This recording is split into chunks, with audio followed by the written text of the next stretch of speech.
So when we're undertaking strategic evaluations of AI strategies and roadmaps within organizations, helping organizations understand how to tackle AI, how to build AI deeply into their organization, we look across four key pillars.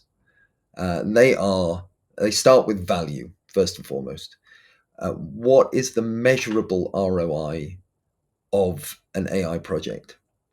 We see a lot of projects in organizations that sit in labs and benches that look really, really exciting, that have been driven by technology evangelists and from the software engineering teams that look really cool, but actually there's no way of understanding the the practical benefits that they will deliver to a company.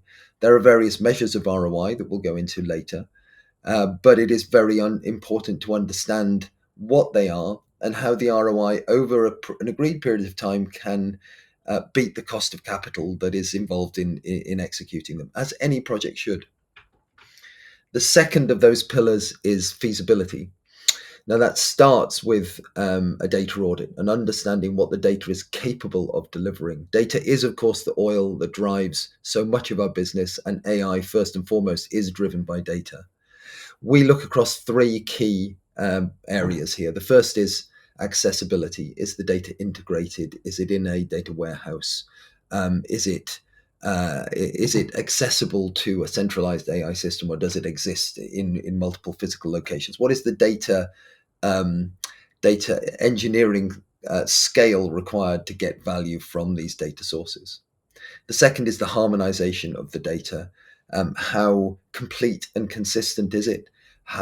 Do primary keys exist across the data that allow data to be correlated between data sets?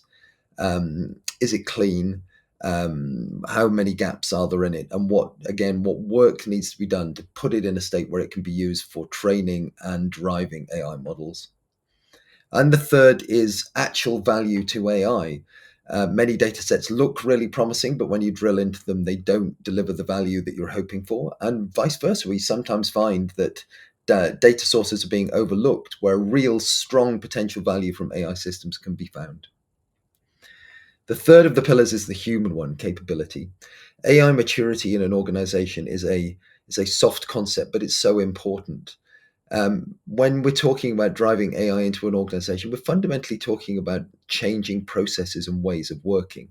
It's very easy to take on a co-pilot system for helping develop software, but the natural impact of that over the next 2 years is likely to be either a reduction in headcount or at very least a slowdown of hiring into that team as automation starts to take over. And that's true across the business, as it is true as you roll out AI into customer facing processes as well. Top down understanding, buy in, and belief in AI really matters. And selling that within an organization based on, first and foremost, ROI and risk is critical. And the final pillar here is advisability. Should you do this thing? 5 key precepts to look at in there is: can a layperson understand it? Is it explainable? Does it produce unintentional bias and discriminate against certain groups of people? Fairness. Will it withstand cybersecurity attacks? How strong is the infrastructure? How traducible is the model? That's robustness. An approach to explaining what it is you're doing, why you're doing it, the strengths and limitations of your approach through transparency is incredibly important to get user buy-in, again, whether that's employees or customers.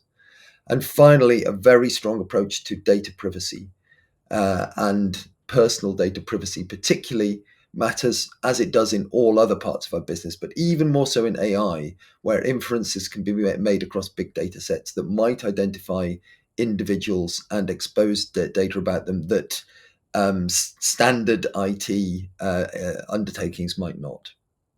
Okay, let's go on and have a look a little bit more at ROI.